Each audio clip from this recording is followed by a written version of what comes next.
வணக்கம். எங்கள் வாழ்வும் எங்கள் வளமும் மங்காத தமிழென்று சங்கே முழங்கு. பாரதிதாசனுடைய அந்த நல்ல வரிகளோடு இன்றைய நாளை நாங்கள் ஆரம்பித்திருக்கின்றோம். வணக்கம் அன்பான நீய நெஞ்சங்களே. வெள்ளி வணக்கம் நேத்திர நிகழ்ச்சியில் உங்கள் அனைவரையும் சந்தித்துக் கொள்வதிலே மிக்க மகிழ்ச்சியாக இருக்கிறது. எல்லோரும் நலமாக சந்தோஷமாக இருப்பீங்க அப்படின்னு சொல்லி நாங்கள் நம்புகிறோம். அதே போல் நாங்களும் ரொம்ப சந்தோஷமாக நலமாக இருக்கின்றோம். எல்லோரும் எப்போதும் நலமாக இருக்க வேண்டும், வளமாக இருக்க வேண்டும் என்ற பிரார்த்தனைகளோடு இன்றைய நிகழ்ச்சியை நாங்கள் ஆரம்பிக்கலாம். நல்லதொரு நாளிலே நாங்கள் சந்தித்திருக்கின்றோம். வணக்கம் வணக்கம் முபாரக். நேத்ராவுடன் இணைந்திருக்கும் உங்களுக்கும் வணக்கம். இன்றைய தினம் பிப்ரவரி மாதம் 21ஆம் தேதி வெள்ளிக்கிழமை நாங்கள் உங்களை சந்தித்திருக்கின்றோம். நிகழ்ச்சியின் கலந்துரையாடல் பகுதியை ஆரம்பிப்பதற்கு முன்பதாக ஒரு விடயத்தை உங்களோடு பகிர்ந்து கொள்ளலாம் என்று நினைக்கிறேன். அதாவது ஒரு சில நபர்கள் எங்களுடைய வாழ்க்கையிலே தேவைக்காக பழகுகிறார்கள் அல்லது தேவை இருந்தால் மாத்திரம்தான் பழகுகிறார்கள் என்றெல்லாம் நாங்கள் குற்றச்சாட்டுகளை முன்வைக்கிறோம். ஆனால் சற்றே சிந்திப்போம். வேலை பளுவின் மத்தியில் வேகமாக ஓடிக்கொண்டிருக்கின்ற வாழ்க்கையிலே குடும்ப உறுப்பினர்களோடே நேரத்தை செலவழிக்க முடியாத தருணத்திலே ஒருவர் தேவை ஏற்படும் போது நம்பிக்கை மிகுந்த ஒரு நபராக உங்களை எண்ணி பேசுகிறார் என்றால் அதற்கு நாங்கள் மகிழ்ச்சி தானே அடைய வேண்டும். எனவே தேவைக்காக பேசுகிறார் என்று அலட்சியமாக அவரை பார்க்காமல் அனைவரையும் அன்போடு ஆதரித்துக் கொள்வோம், அன்பாக பழகுவோம் என்று சொல்லிக்கொண்டு இன்றைய வணக்கம் நேத்ராவின் கலந்துரையாடல் பகுதிக்கு செல்லலாம். நிச்சயமாக ஆம். இன்று நல்லதொரு தலைப்போடு வந்திருக்கிறோம். அதாவது இன்றைய நாள் எங்களுடைய தமிழுக்கு முக்கியத்துவம் மிக்க ஒரு நாளாக இருக்கிறது. அதாவது சர்வதேச தாய்மொழி தினமாக இருக்கிறது. தாய்மொழி என்று சொல்லுகின்ற போது எங்களுக்கெல்லாம் தமிழ் தான் தாய்மொழியாக இருக்கிறது. இந்த தாய்மொழியினுடைய அருமை பெருமைகளை நாங்கள் பார்க்கின்ற போது அது ஒரு பழமையான மொழி, பண்பட்ட மொழி, தேனினும் இனிய அமிர்தம் மொழி. தமிழ் என்றால் அழகு, தமிழ் என்றால் ஒரு நேர்த்தி, ஒரு செம்மை. இப்படி தமிழை பற்றி நாங்கள் அடுக்கிக் கொண்டே போகலாம். எனவே இன்று 25வது ஆண்டாக இந்த சர்வதேச தாய்மொழிகள் தினம் அனுஷ்டிக்கப்படுகிறது. இன்றைக்கு 25 ஆண்டுகளுக்கு முன்பு இதே போன்ற நாளிலே தான் இந்த ஒவ்வொரு மொழி சார்ந்தும் அந்தந்த மொழி சார்ந்தவர்கள் தங்களுடைய மொழியின் பெருமைகளை, மொழியின் ஆற்றல்களை உலகறிய செய்ய வேண்டும், அதனுடைய பெருமைகளை புகழ்களை அறிந்து கொள்ள வேண்டும் என்பதற்காக அறிமுகப்படுத்தப்பட்ட ஒரு நாளாக இருக்கிறது. எனவே இந்த சர்வதேச தாய்மொழிகள் தினத்தை இன்றைய தினத்தில் அனுஷ்டிப்பதில் நாங்கள் சந்தோஷம் அடைகிறோம். அதிலும் இன்றைய நாளிலே தமிழை பற்றி நாங்கள் பேசப்போகிறோம். தமிழினுடைய அருமை பெருமைகளை நீங்களும் எங்களோடு பகிர்ந்து கொள்ளலாம். அதே போல் இன்றைய நாங்கள் தலைப்பாக தருவது எங்களுடைய நாட்டை எடுத்துக்கொண்டால் அல்லது வெளிநாடுகளுக்கு சென்றாலும் கூட எங்களுடைய தாய்மொழியை எல்லா இடத்திலும் பிரயோகிக்க முடியாத ஒரு நிலைமை இருக்கிறது. தலைப்பு என்னவென்று சொன்னால், எங்களுடைய தாய்மொழியை பயன்படுத்துவதிலே நீங்கள் எந்தெந்த இடங்களிலே பிரச்சனைகளை அல்லது முரண்பாடுகளை எதிர்கொண்டிருக்கின்றீர்கள் அல்லது சிக்கல்களை எதிர்கொண்டிருக்கின்றீர்கள், சவால்களுக்கு முகம் கொடுத்திருக்கின்றீர்கள். அவ்வாறான நேரங்களிலே அந்த சவால் ஒரு பிரச்சனையை தோற்றுவித்த சந்தர்ப்பமாக கூட இருக்கலாம், அல்லது சுவாரஸ்யமாக நடந்து முடிந்த ஒரு சம்பவமாக கூட இருக்கலாம். எதுவாக இருந்தாலும் எங்களுடைய தாய்மொழியை பயன்படுத்துவதிலே நீங்கள் எங்கெல்லாம் சிக்கல்களை, சவால்களை எதிர்கொண்டிருக்கின்றீர்கள் அல்லது எதிர்கொண்டு இன்னும் அதனை சமாளிக்க முடியாது தடுமாறிக்கொண்டிருக்கிறீர்கள் என்பது தொடர்பாக எங்களுடன் பகிர்ந்து கொள்ளலாம். அதே நேரம் தமிழுடைய பெருமைகளையும் அதனுடைய புகழையும் கீர்த்தியையும் நீங்கள் எங்களோடு பகிர்ந்து கொள்ளலாம். நிச்சயமாக தமிழ் மொழி மாத்திரமல்ல, இந்த தாய்மொழிகளுக்கான தினமாக இன்றைய தினத்தை நாங்கள் கொண்டாடி கொண்டிருக்கின்றோம். நாங்கள் தாய்மொழி என்று சொன்னாலே பரம்பரையாக எங்களுடைய பாட்டன் பாட்டி அல்லது தாய் தந்தையர் பயன்படுத்திய மொழியை தான் நாங்கள் பார்க்கிறோம். ஆனால் உண்மையாகவே தாய்மொழி என்பது குழந்தை பருவத்திலிருந்து ஒருவர் உரையாடி கொள்வதற்காக, தம்முடைய உறவுகளோடு தமது விடயங்களை பகிர்ந்து கொள்வதற்காக, உறவாடி கொள்வதற்காக எந்த மொழியை பயன்படுத்துகிறாரோ அதுதான் தாய்மொழியாக கருதப்படுகின்றது. நாங்கள் இப்பொழுது இந்த காலகட்டத்தில் பார்த்தோம் என்று சொன்னால், தாய்மொழி தமிழாக இருந்தாலும் கூட நாங்கள் வீடுகளிலே கல்விக்காகவோ அல்லது தொழில்முறைக்கான தேவையாக வேறு மொழிகள் அவசியமாக இருப்பதனால் அவற்றின் அவசியத்தன்மை கருதி நாங்கள் இல்லங்களில் கூட சிறுவயதிலிருந்தே பிள்ளைகளுக்கு வேறு மொழிகளையும் பயன்படுத்துகின்றோம். இத்தகைய சந்தர்ப்பங்களில் தாய்மொழிக்கான வலு, தாய்மொழிக்கான முக்கியத்துவம் சற்று குறைந்து கொண்டு தான் வருகிறது. இருந்த போதிலும் எங்களுடைய இல்லங்களிலே உறவாடும் மொழியாக, உரையாடும் மொழியாக, நம்முடைய தாய்மொழியாக நாங்கள் கருதுகின்ற தமிழ் மொழியை பயன்படுத்துவது நன்றாக இருக்கும். கல்விக்காக மாத்திரம் வேறு மொழிகளை பயன்படுத்திக் கொள்ளலாம். அதாவது இந்த யுனெஸ்கோ அமைப்பு கூட கூறுகிறது, ஆய்வுகளின் அடிப்படையிலே பேச்சு மொழியாகவும் சைகை மொழியாகவும் 8000க்கும் அதிகமான மொழிகள் காணப்படுவதாகவும் 7000 மொழிகள் தற்போது பாவனையில் இருப்பதாகவும் அறிய தந்திருக்கின்றது. இந்த வகையிலே அதிகமாகவே இந்த தாய்மொழியில் கற்பவர்கள் தான் பல்வேறு விடயங்களை புரிந்து கொள்பவர்களாகவும் நிறைய விடயங்களை உள்வாங்கிக் கொள்பவர்களாகவும் அதனுடைய ஆழம் புரிந்து கற்பவர்களாகவும் இருப்பதாகவும் ஆய்வுகள் தெரிவிக்கின்றன. எனவே தாய்மொழியில் ஒரு விடயத்தை கற்கும் போது எமக்கு கிடைக்கின்ற அறிவு என்பது ஏனைய மொழி, அதாவது பிற மொழியிலிருந்து நாங்கள் கற்று தெரிந்து கொள்வதை காட்டிலும் மிகவும் ஆழமான நுண்ணியமான ஒரு அறிவை எங்களுக்கு வழங்கும் என்பதை நாங்கள் தெரிந்து கொள்ள வேண்டும், தெளிவுபடுத்திக் கொள்ள வேண்டும். எனவே பிள்ளைகளுக்கு மொழி தொடர்பான அறிவை வழங்கும் போது அனைத்து மொழியையும் கற்பதற்கான வாய்ப்பை அவர்களுக்கு வழங்க வேண்டும். அதே போல தாய்மொழியையும் அவர்களுக்கு மறந்துவிடாமல் தொடர்ச்சியாகவும் பேணி பாதுகாப்பதற்கான வழிவாய்ப்பையும் நாங்கள் செய்து வைக்க வேண்டும். நிச்சயமாக பழமையான மொழிகள் ஒரு 6 மொழிகளை அடையாளம் கண்டிருக்கிறார்கள். லத்தீன், கிரேக்கம், சமஸ்கிருதம், தமிழ், சீனம். இவ்வாறு இந்த மொழிகளிலே இப்போது சில மொழிகள் நீங்கள் சொன்னது போல 8000க்கும் அதிகமான மொழிகள் உலகிலே இருந்தாலும் சைகை மொழிகள் உட்பட அதில் இப்போது 7000 மொழிகள், கிட்டத்தட்ட 7000 மொழிகள் தான் புழக்கத்திலே பாவனையில் இருக்கின்றன. அதே போல் இந்த பழமையான மொழிகள் என்று சொல்லப்படுகின்ற அந்த 6 மொழிகளிலே இப்போது அதிலே சில மொழிகள் அழிந்து வருகின்றன, சில அழிந்து விட்டன. தமிழும் சீனமும் தான் இன்று இருக்கிறது. அதிலே அந்த 2 மொழிகளிலே மிகவும் பழமையான மொழியாக இந்த தமிழ் இருக்கிறது. பண்டைய காலத்திலே வளர்க்கப்பட்ட இந்த தமிழ் இன்றும் கூட அதனுடைய கீர்த்தியோடும் புகழோடும் ஓங்கி ஒலித்து கொண்டிருக்கிறது என்பதில் எங்களுக்கு மிகவும் மகிழ்ச்சியை தருகிறது. 247 அட்சரங்களை எழுத்துக்களை கொண்ட எங்களுடைய தமிழ் மொழி மிகவும் அழகான மொழி. அந்த தமிழை நாங்கள் வர்ணிக்கின்ற போது, தமிழை தமிழால் வர்ணிக்கின்ற போது அதில் இன்னும் மேம்பாடுகள், இன்னும் நாங்கள் மகிழக்கூடிய விடயங்கள் இருக்கின்றன. எனவே நேயர்களே, இன்றைய தினம் எங்களுக்கு தாய்மொழியாக தமிழ் இருப்பது போல உலகிலே இருக்கின்ற மக்கள் அனைவருக்கும் ஏதோ ஒரு மொழி தாய்மொழியாக இருக்கிறது. அதே போல் நாங்கள் இலங்கை எடுத்துக்கொண்டால் பிரதானமாக 2 மொழிகள், ஒன்று தமிழ், அடுத்தது சிங்களம். எனவே இந்த வேளையிலே உலகளாவியிலே இருக்கின்ற அத்தனை அன்பு உள்ளங்களுக்கும் எந்தெந்த மொழியை தாய்மொழியாக கொண்டு வாழ்கின்றார்களோ அத்தனை பேருக்கும், அதே போல் எங்களுடைய இலங்கையில் இருக்கின்ற சகோதர மொழி பேசுகின்ற அத்தனை பேருக்கும் எங்களுடைய தாய்மொழி தின நாள் வாழ்த்துக்களை தெரிவித்துக் கொள்கின்றோம். அதே போல் எங்களுடைய தமிழ் பேசுகின்ற அன்பான உறவுகளுக்கும் சர்வதேச தாய்மொழி தின நல் வாழ்த்துக்களை நாங்கள் தெரிவித்துக் கொள்கின்றோம். எனவே கலந்துரையாடல் தலைப்பு பகுதியோடு இணைந்து கொள்வோம். அதற்கிடையிலே அருமையான ஒரு பாடல் இருக்கிறது. பாடலை பார்த்துவிட்டு மீண்டும் வெள்ளி வணக்கம் நேத்ரா நிகழ்ச்சியின் தலைப்பு பகுதியோடு இணைந்து கொள்வோம். எங்களுடைய பைந்தமிழ் மொழி, தமிழ் மொழி செம்மொழியாக அங்கீகாரம் பெறுவதற்கு நீண்ட காலங்கள் எடுத்தன. ஆனாலும் இப்போதற்கான அங்கீகாரம் கிடைத்திருப்பது என்பது எங்களுக்கு மகிழ்ச்சியான விடயம். காரணம், இந்த தமிழை பற்றி எந்த அளவுக்கு புரிந்து வைத்திருக்கிறார்கள், தமிழுடைய ஆழம், அகலம், அதனுடைய அற்புதங்கள் பற்றி எந்த அளவுக்கு மக்கள் மத்தியிலே பேசப்படுகிறது, எந்த அளவுக்கு அது வேறு ஒன்று இருக்கிறது என்பதை நாம் கணித்துத்தான் அது செம்மொழியாக அறிமுகப்படுத்த இத்தனை காலங்கள் எடுத்தன. ஒரு இலக்கியம் அல்லது இத்திஹாசங்கள் எந்த அளவுக்கு வேறொன்று இருக்கின்றன என்பதனை அடிப்படையாக வைத்துத்தான் அந்த மொழியினுடைய ஒரு ஆளுமை, ஆற்றல் இருக்கின்றது. ஆரம்பத்தில் நாங்கள் சொன்னது போல எத்தனையோ மொழிகள் இன்று காணாமல் போய்விட்டன. கால வெள்ளத்திலே தாக்குப்பிடிக்க முடியாமல் அடிபட்டு காணாமல் போய்விட்டன. ஆனால் இன்று வரை எங்களுடைய இந்த தமிழ் மொழி நின்று பிடிக்கிறது என்று சொன்னால் அது அந்த அளவுக்கு மிகவும் ஆழமான மொழியாக, அற்புத மொழியாக இருக்கிறது என்பதிலே ஐயமில்லை. நான் குறிப்பிட்ட அந்த 6 மொழிகளிலே ஒன்று ஹீப்ரு மொழியும் இருக்கிறது. ஹீப்ரு மொழியெல்லாம் அறவே அழிந்து போய்விட்டன. அதே போல் லத்தீன், கிரேக்கமும் கூட அழிந்த நிலையில் தான் இருக்கின்றன. ஆனால் இன்று அந்த மொழிகளை எல்லாம் உயிர்ப்பிக்க வேண்டும், மீண்டும் அந்த மொழியினுடைய பிரயோகத்தை மக்கள் மத்தியில் கொண்டு வர வேண்டும் என்பதற்கான பல பிரயத்தனங்கள் எடுக்கப்படுகின்றன, முயற்சிகள் எடுக்கப்படுகின்றன என்பதும் ஒரு விடயம். தமிழ் மொழிக்கு இருக்கிற வனப்பு என்னவென்று சொன்னால், வரலாறு, அதன் பின்னணியை தாண்டி தமிழ் மொழி இந்த காலத்தோடு ஏற்றாற்போல ஒத்திசைந்து செயற்படுகின்றது.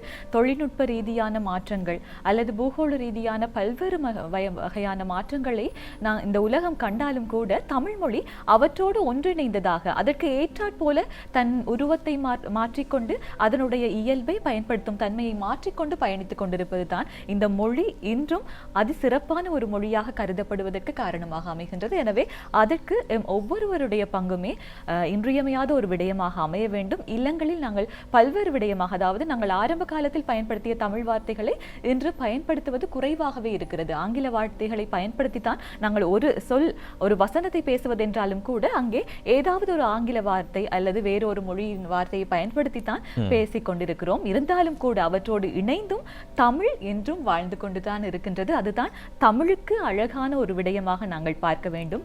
காலத்திற்கும் சரி, எங்களுடைய கணிப்புகளுக்கும் சரி, எங்களுடைய மனநிலைக்கும் சரி, எங்களுடைய மாற்றங்களுக்கும் சரி, இவை அனைத்திற்குமே ஒத்திசைந்த ஒரு விடயமாக இசைவாக்கம் அடையக்கூடிய ஒரு மொழியாக தமிழ் மொழி திகழ்ந்து கொண்டிருக்கின்றது. அதே போல இந்த பாரதியார் சொல்லி இருக்கிறார், யாமறிந்த மொழிகளிலே தமிழ் மொழி போல் இனிதாவதெங்கும் காணோம் என்று. நாங்கள் நினைக்கலாம் நான் பேசுகிற மொழிதான் சிறப்பு என்று, அவர் ஏதோ ஒரு விதத்திலே கவிதைக்காக எழுதிவிட்டார் என்று.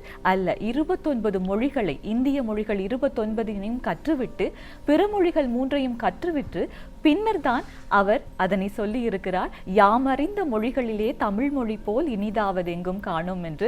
உண்மையாகவே தமிழ் மொழி போல இனிய மொழி என்று, தமிழுக்கு அமுதென்று பெயர் என்றும் சொல்லி இருக்கிறார்கள். உண்மையாகவே இனிமையான ஒரு மொழி, அருமையான ஒரு மொழி, அதனை அதனுடைய தன்மை மாறாமல் எடுத்து செல்ல வேண்டிய கடமையும் பொறுப்பும் ஒவ்வொருவருக்கும் இருக்கின்றது என்பதையும் இந்த நிகழ்ச்சியின் வாயிலாக தெரிவித்துக் கொள்கிறோம். தமிழுக்கு அமுதென்றும் பெயர், இந்த தமிழின்ப தமிழங்கள் உயிருக்கு நேர். சரி, இப்போது அழைப்பில் ஒரு நேயர். வணக்கம். இனிய காலை வணக்கம். எங்கள் நேற்றாவை வெள்ளி நேற்றாவை அன்போடு வரவேற்கின்றோம். நாங்கள் எங்களுடைய தாய்மொழி தமிழ், அதில் பேசுவதில் ஒரு உற்சாகம். நான் எங்கு யாரோடு பேசக்குள்ளையும் குட் மார்னிங் சொல்ல மாட்டேன், வணக்கம். ஒரு டீச்சரோட கால் எடுக்கக்குள்ளையும் வணக்கம் டீச்சர் அப்படிதான் சொல்லுவேன். குட் மார்னிங் என்றே சொல்ல மாட்டேன். அதை எனக்கு பழகிட்டு உங்களோட பழகக்குள்ள வணக்கம் ஏற்றுறேன். அந்த தாய்மொழி எங்களுடைய தமிழ் மொழி என்றது அதே போன்றுதான் எங்களுடைய பிள்ளைகளுக்கும் பழக்க வேண்டும். எங்களுடைய இலங்கை இருமொழி, ஆங்கிலம் பொதுமொழி. அப்ப மும்மொழியும் நிச்சயமாக தெரிந்திருக்க வேண்டும். எங்க சென்றாலும் நாங்கள் சமாளித்து வரும் அளவுக்கு எங்களுக்கு அது தெரிந்திருக்க வேண்டும். நேரத்துல நாங்கள் தாய்மொழி எந்த மொழியோ என்கிற மொழி, அந்த மொழிகளுக்கால் எங்களுடைய சிறுவர்களுக்கும் நாங்கள் ஊட்டி வளர்க்க வேண்டும். அண்ணன் ஒரு தமிழ் கிளாஸ்ல நிற்கும் பொழுது ஒரு எக்ஸாம் பேப்பர்ல ஒரு பையன் இங்கிலீஷ்ல பேர் எழுதியிருக்கிறார்கள். அந்த டீச்சர் சொன்னாவும், எந்த பாடத்துக்கு வந்திருக்கிறீங்க? தமிழ் பாடத்துக்கு. அப்ப பேர் எப்படி நீங்க எழுத வேணும்? இனிமேல் இந்த தவறு விடக்கூடாது, பேர் தமிழ்ல தான் இருக்க வேண்டும் அப்படிங்கிற தமிழ் பாடத்துக்கு. அந்த டீச்சர் பாராட்டுக்குரிய விடயம் தான் நான் அவைய கூறுவேன். அதே நேரத்துல இப்ப நாங்க வெளிநாட்டு சென்று நான் ஏர்போர்ட்ல நிற்கும் பொழுது அந்த எங்களுடைய பாஸ்போர்ட்டை கொண்டு பேப்பரை காட்டி இது யார் என்று அரபுல தான் சொல்றாங்க. அப்ப சிலருக்கு தெரியாது. அதே நேரத்துல பெண்களுக்கு இங்கிலீஷ் அதை பாசிக்க தெரிஞ்சிட மாட்டா. நாங்க ஓடி இன்னாரு பாப்பம் எடுக்கணும், டக்குன்னு பார்த்து பேரை பார்த்து சொன்னோம். இன்னைக்கு மாலை இங்கிலீஷ் எல்லா தாலின்னு கொடுத்துப்பாங்க. உனக்கு இங்கிலீஷ் தெரியுமா? பாண்டு கொடுத்துப்பா, வார பாஸ்போர்ட்டுக்கெல்லாம் நாங்க பேர் சொல்லுது. அவங்களுக்கு அந்த அரபு மொழியை விட எதுவுமே தெரியாது. ஆனால் நாங்கள் எங்கு சென்றாலும் அதை சமாளித்து வரும் அளவுக்கு அந்த மொழிகள் தெரிந்து இருக்க வேண்டும். எங்களுடைய நாட்டை பொறுத்தவரையில் மும்மொழியும் தெரிந்திருக்க வேண்டும், இருமொழியும் பொதுமொழி ஆங்கிலமும் தெரிந்திருக்க வேண்டும். அதே நேரம் எங்களுடைய தமிழ் மொழியை எங்களுடைய பிள்ளைகளுக்கு நாங்கள் ஊட்டி வளர்க்க, அம்மா அப்பா சித்தப்பா சித்தா அப்படி இல்லை. முதலே காலம் அப்படி இல்லை, சீனியப்பா சீனியம்மா. ஆனா அதுகளை இப்ப கூறுவது இல்லை, சித்தா சித்தி மம்மி டேடி. அதை விட்டு சித்தா சித்தி பிரச்சனை அம்மா அப்பா என்று தேனாக சொல்லிக் கொடுத்தா அதை கூப்பிடும் பொழுதும் எங்களுக்கு ஒரு ஆசையாக இருக்கும். மற்றவருக்கும் வாய்ப்பு கொடுத்து வாய்ப்பு. நன்றி ஐயா. நன்றி நன்றி, மிக்க நன்றி. உண்மைதான் ருஷா, நீங்கள் ஆரம்பத்தில் சொன்னீங்க, நாங்கள் எங்களுடைய மொழி தமிழ் என்பது தாய்மொழியாக இருந்தாலும் பிற மொழிகளை நாங்கள் கற்க வேண்டும். அப்போதுதான் இன்னும் எங்களுடைய இந்த தமிழ் மொழியினுடைய அருமை பெருமை புகழ் அதனுடைய இனிமையெல்லாம் எங்களுக்கு விளங்க ஆரம்பிக்கும். காரணம், நாங்கள் இந்த உலகத்திலே வாழுகின்ற போது வெறுமனே நான் என்னுடைய தாய்மொழியை மாத்திரம்தான் தெரிந்து வைத்திருப்பேன், எனக்கு தாய்மொழி மாத்திரம் போதும் என்று நாங்கள் இருக்க முடியாது. நாங்கள் ஒரு சமூக பிராணியாக வாழுகின்ற போது பல இடங்களிலே எங்களுடைய காரியங்களை நிவர்த்தி செய்து கொள்ள வேண்டியவர்களாக இருக்கின்றோம், பல இடங்களுக்கு சென்று வர வேண்டியவர்களாக இருக்கின்றோம், பல மொழி பேசுகின்றவர்களை சந்திக்க வேண்டிய சந்தர்ப்பங்கள் எல்லாம் இருக்கின்றன. எனவே எல்லா மொழியையும் கற்றுக்கொள்வதிலே தப்பில்லை. ஆனால் எங்களுடைய தமிழை நாங்கள் மறக்காமல் இருக்க வேண்டும் என்ற ஒரு கவலையான விஷயம் என்னென்னு சொன்னால், சில பேர், எல்லோரும் அல்ல, சில பேர் எனக்கு தமிழ் தெரியாது, என்னுடைய பிள்ளைகளுக்கு தமிழ் தெரியாது என்று சொல்வதிலே ஒரு பெருமை இருக்கிறது. அதே நேரம் இன்று பார்த்தால் இன்று அதிகமாக இந்த தங்கிலீஷ் தங்கிலீஷ் பாவனையா தமிழையும் இங்கிலீஷையும் சேர்ந்து கலந்து பேசுகின்ற ஒரு நிலைமை இருக்கிறது. இன்று அநேகமாக நாங்கள் பார்த்தால் இந்தியாவிலே இந்த செம்மொழிக்கென்று பாடுபட்டு உழைத்து அதுக்கான அங்கீகாரத்தை பெற்றுக்கொண்டாலும் கூட இந்தியாவிலெல்லாம் அதிகமாக ஆங்கிலம் தான் பேசப்படுகிறது. இன்று நம்ம நாட்டிலும் இல்லாமல் இல்லை.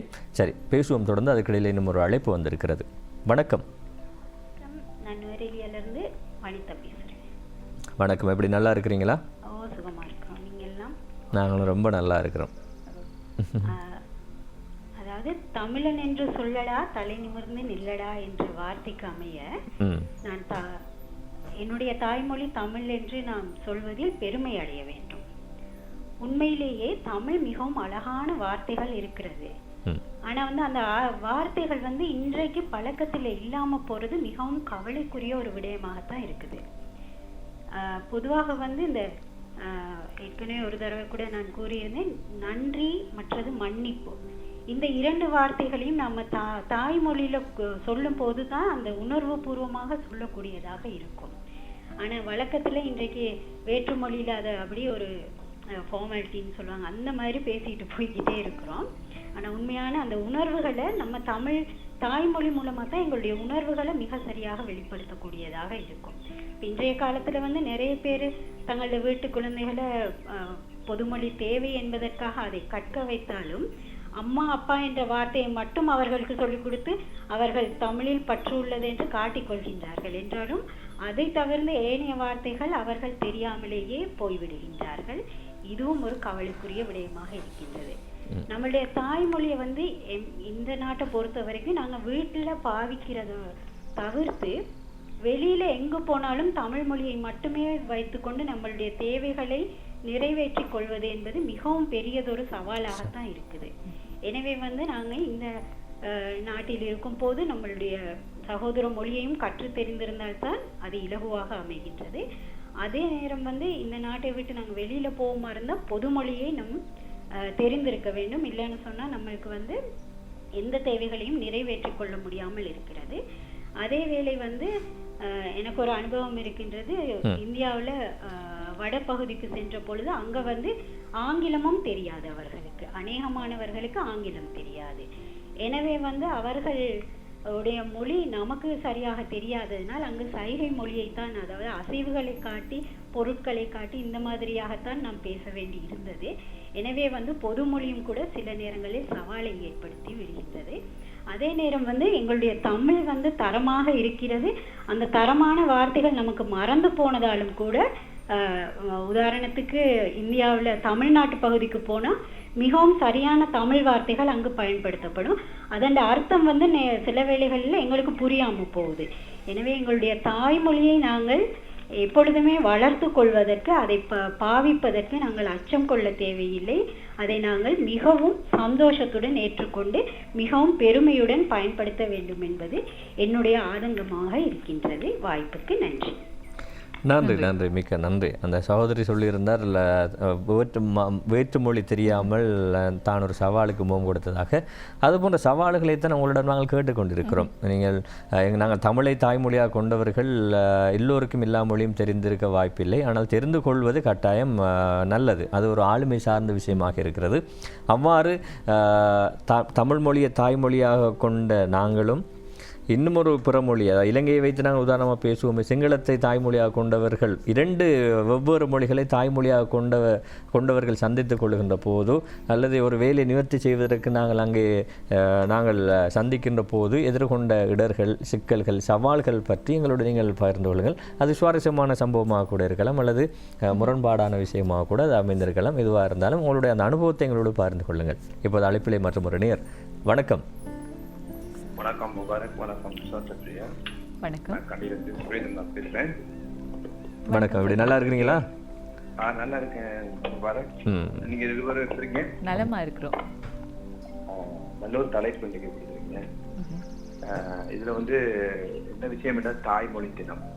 இன்னைக்கு தாய்மொழியில நம்ம எந்த இடத்துல சிக்கல்கள் ஏற்படுகின்ற, எந்த இடத்துல சவாலாக எதிர்கொள்றேன்னு சொல்லி நான் வைத்தியசாலைக்கு கொண்டு போயிருந்தேன். அப்போது என் மகன் பைஸ்கல்ல விளையாடி டெத் ஆகிட்டார். அப்போ அங்க வைத்தியசாலையில கொண்டு ஒரு நாள் அட்மிட் பண்ணேன். அங்க வந்து அந்த அறிவிப்பு பலகைகள் எல்லாம் பார்க்கும்போது அதுல நிறைய பிழைகள் இருந்தது. ஏன்னு சொன்னால் அதுல தாய்மொழியில எழுதப்பட்ட விடைகள்ல நிறைய பிழைகள் இருந்தது. அப்ப அந்த உரிய பார்த்து கொண்டு எனக்கு இருக்க முடியல. அப்போது அந்த அதிகாரி ஒருவர்கிட்ட நான் சொன்னேன், சார் இப்படித்தான் இது வந்து தமிழ் மொழியிலே இப்படித்தான் வரும், இதுல நிறைய பிழைகள் இருக்குன்னு, வாங்க நீங்க வந்து உட்காருங்கன்னு சொல்லி என்னை உட்கார வைத்து இந்த பிழையெல்லாம் எனக்கு திருத்தி எழுதிட்டாங்க. நான் அது மாதிரி நீங்க எப்பயாவது இன்னும் இந்த ஹாஸ்பிட்டலுக்கு வரும்போது அது திருத்தப்பட்டிருக்கும், நீங்க சந்தோஷப்படுவீங்கன்னு சொல்லி எனக்கு எழுதி கேட்டாங்க. நான் அப்போ தாய்மொழியில இந்த கையால எழுதி கொடுத்துட்டு வந்தேன். எனக்கு ஒரு சந்தோஷம்.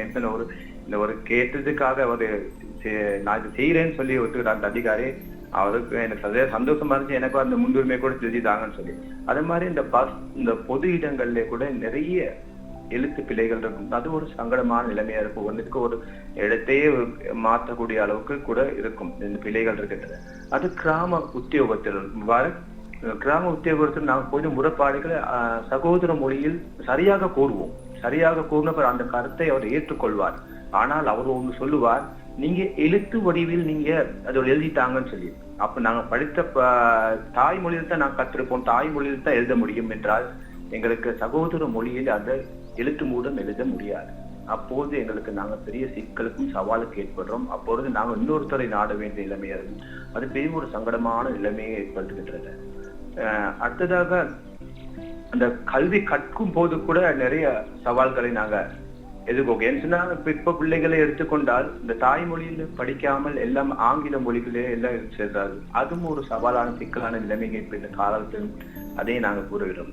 அடுத்தது அந்த காவல்துறைக்கு செல்லும் போது கூட நிறைய சிக்கல்களை ஏற்படுகின்றோம். என்ன எங்களை விஷயங்கள் கூற முடியாது. அவங்க இப்ப பார்த்தா இப்ப எல்லாம் காவல்துறையில் உள்ளவர்கள்லாம் கொஞ்சம் கொஞ்சம் தமிழ் மொழியும் படிக்கிறார்கள். இப்போது கொஞ்சம் நிலைமை கொஞ்சம் மாற்றப்பட்ட மாதிரி இருந்தாலும் சவால்களையும் சிக்கலையும் ஏற்படுத்தும். இந்த விண்ணப்ப படிவம் எழுது போடும் கொடுத்தா நிறைய சவால்களை நாங்க எதிர்கொள்றோம். ஏன்னா விண்ணப்ப படிவம் எல்லாம் வரும் முபாரக் சொந்த பெரியார் எல்லாம் சகோதர மொழியிலும் ஆங்கிலத்திலும் வரும்.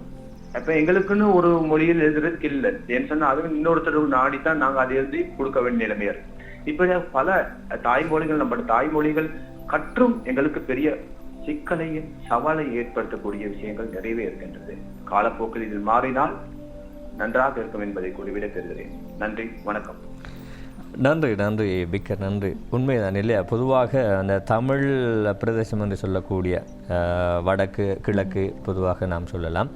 மலையக மக்களுக்கு அநேகமானவர்கள் சிங்களம் தெரியும், தெரியாதாலும் இருக்கின்றார்கள். ஆனால் இன்று பரவலாக ஓரளவுக்காவது சிங்களம் எல்லோருக்கும் தெரியும். ஆனால் அறவே தெரியாதவர்களும் இருக்கத்தான் செய்கிறார்கள். ஆனால் கொஞ்சம் கற்றுக்கொள்ள முயற்சி செய்யுங்கள். காரணம், அங்கே வடக்கு கிழக்கில் இருந்து இங்கே கொழும்பு நோக்கி ஏதாவது ஒரு தேவை நிமித்தம் வேலை நிமித்தம் வருகின்ற போது உண்மையிலேயே அவர்களுக்கு இன்னொருவருடைய உதவி தேவைப்படுகிறது. தங்களுடைய ஒரு வைத்தியசாலை தேவை என்று வைத்துக் கொள்ளுமே, தங்களுடைய நோய்களை பற்றி சரியாக வைத்தியர்கள் சொல்ல முடியாத ஒரு இக்கட்டான நிலைமை இருக்கிறது. சில வேளைகளிலே அவர்களுக்கு உதவியாக செல்பவர்களுக்கு கூட சில நோய்களினுடைய அந்த விடயத்தை விபரிப்பதற்கு கூட சரியான சொற்பிரயோகங்கள் தெரியாமல் இருக்கும். என்றால் அந்தளவுக்கு தமிழிலேயே சிங்களத்திலே ஊறி போனவர்கள் அல்லது பிற மொழியில் ஆங்கிலத்திலே ஊறி போனவர்கள் என்று கண்டுபிடிப்பது என்பது கொஞ்சம் கஷ்டமான விடயம்தான். எனவே நாங்கள் எங்களுடைய நாட்டை வைத்து பார்க்கின்ற போது தமிழை தமிழாக பேசுகின்றவர்களும் இருக்கின்றோம். அதே நேரம் அதிகமாக எங்கள் சமூகத்தோடு சேர்ந்து வாழுகின்ற சில பிரதேசங்கள் சில இருக்கின்றன. சில குறிப்பாக மாவட்டங்கள் இருக்கின்றன. எங்களுடைய தென் மாகாணத்தை எடுத்துக்கொண்டால் அங்கே அதிகமாக சகோதர மொழி பேசுகின்றவர்களோடு தான் எங்களுடைய தமிழ் மொழி பேசுகின்றவர்களும் இருக்கின்றார்கள். ஆனால் அங்கே பெயர்களை பார்த்தால் தமிழாக இருக்கும். அவர்களுக்கு தமிழ் தெரியாது, சிங்களம் தான் பேசுவார்கள். பாடசாலைகள் கூட ஆமாம், அது ஒரு மிகவும் பின்னடைவான ஒரு விஷயமாக இருக்கிறது. அங்கே தமிழ் பாடசாலைகள் இல்லாத ஒரு நிலைமையினால் தங்களுடைய பிள்ளைகளை கூட சிங்கள பாடசாலைகளை சேர்த்து படிக்க வைக்கக்கூடிய ஒரு நிலைமை இருக்கிறது. அது அவர்களுக்கு எதிர்காலத்திலே ஒரு விதமான பிரச்சனைகள் உண்டு பண்ணலாம், நன்மைகளும் கிடைக்கலாம். அது இரண்டு பக்கங்களும் இருக்கின்றன. அதே போல் இந்த பக்கம் பார்த்தால் நாங்கள் நீர்கொழும்பு, அதே போல் வடமத்திய மாகாணங்கள் என்று பார்க்கின்ற போது அதிகமாக சகோதர சமூகத்தோடு சேர்ந்து வாழுகின்றவர்களுக்கு தமிழ் அங்கே இரண்டாவது மொழி போல தான் இருக்கிறது. அதே போல நிச்சயமாக நாங்கள் இந்த தொழில்சார் வாழ்க்கைக்காக நாங்கள் பிற மொழிகளை கற்பதன் ஆர்வம் தற்போது அதிகரித்து வருவதற்கான காரணம் என்னவென்று சொன்னால், நாங்கள் பாடசாலை காலத்திலிருந்தே நம்முடைய கல்வி நடவடிக்கைகளுக்காக தமிழ் மொழி மூலமாக கணக்கீடாக இருக்கட்டும் அல்லது விஞ்ஞானமாக இருக்கட்டும் இவை எல்லாவற்றையுமே கற்றிருப்போம்.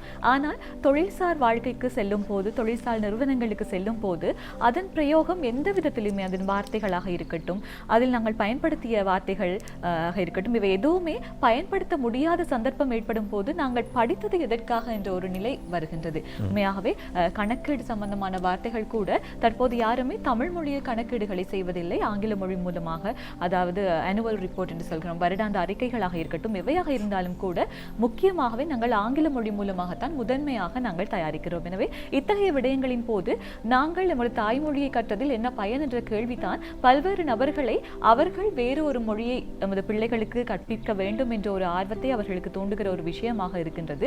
இந்த பிள்ளைகளுக்கு குழந்தை பருவத்திலிருந்தே நாங்கள் வேறு மொழியை பயன்படுத்துகின்ற போது நாங்கள் எதிர்நோக்குகிற சிக்கல் என்னவாக இருக்கின்றது என்று சொன்னால், அவர்களுடைய தாத்தா பாட்டிமார் இவர்கள் பயன்படுத்துகிற விஷயங்களாக இருக்கட்டும், இவர்களுடைய பேர பிள்ளைகளோடு தம்முடைய மொழியிலே பேசிக்கொள்ள முடியாமல், அவர்களுடைய உணர்வுகளை வெளிப்படுத்த முடியாமல், வெளிப்படுத்தினாலும் பேர பிள்ளைகள் அதனை புரிந்து கொள்ள மாட்டார்கள், பேர பிள்ளைகள் வெளிப்படுத்தும் போது இவர்களால் புரிந்து கொள்ள முடியாது என்ற பட்சத்திலே அவர்கள் திக்கு முக்காடி கொண்டிருக்கிறார்கள். உண்மையாகவே அவர்களுக்கு அந்த பேரப்பிள்ளைகளோடு கொஞ்சி பேசி விளையாடும் வயதில் கூட எந்த ஒரு விஷயத்தையுமே பகிர்ந்து கொள்ள முடியாத ஒரு நிலை ஏற்படும் போது மன அளவில் அவர்கள் உண்மையாகவே பின்தள்ளப்படுகின்றார்கள்.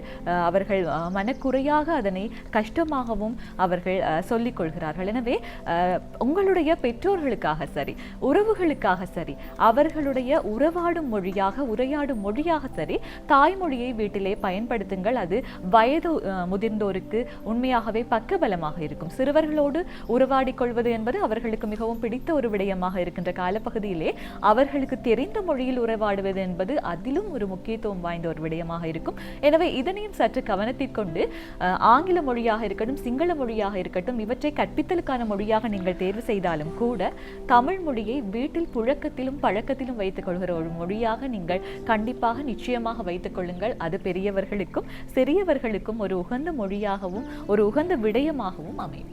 உண்மையில் நல்ல நடைமுறை சிக்கலான பல விஷயங்களை சொன்னீங்க ருஷா, உண்மையான விஷயம் அத்தனையும்.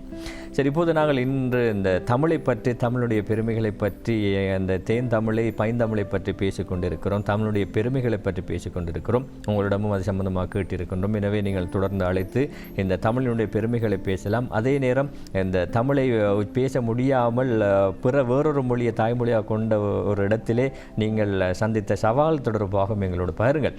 சரி, இவ்வாறு நாங்கள் இந்த தமிழுடைய பெருமையை பேசுகின்ற போது ருஷா, இப்போது எங்களுடைய நாட்டுக்கு பல வழிகளிலே பல இளைஞர் யுவதிகள் எங்களை பெருமை சேர்த்து கொண்டிருக்கிறார்கள். கடல் கடந்து சென்று பிற நாடுகளுக்கு சென்று இந்த இலங்கைக்கு புகழையும் கீர்த்தியும் கொண்டு வந்து கொடுக்கின்ற பல பேர் இருக்கின்றார்கள். அவ்வாறான ஒரு நிகழ்வு இப்போது அரங்கேறி இருக்கிறது. இந்தியாவுக்கு ஒரு மெய்வல்லுநர் போட்டிக்காக சென்ற இருவர் பதக்கங்களோடு, தங்க பதக்கங்களோடு நாட்டுக்கு வந்திருக்கின்றார்கள். ஒருவர் விஜேந்த், அடுத்தவர் சத்தியசீலன். அவர்கள் இப்போது இலங்கை விமான நிலையத்தை வந்தடைந்திருக்கிறார்கள். பண்டாநாயக்க சர்வதேச விமான நிலையத்திலே வந்து இறங்கி இருக்கின்றார்கள். அவர்கள் அங்கே இருந்து நேரடியாக எங்கே போகிறார்கள் என்று சொன்னால் தெரியுமா ருஷா? எங்களுடைய கலையத்துக்கு வரப்போகிறாங்க.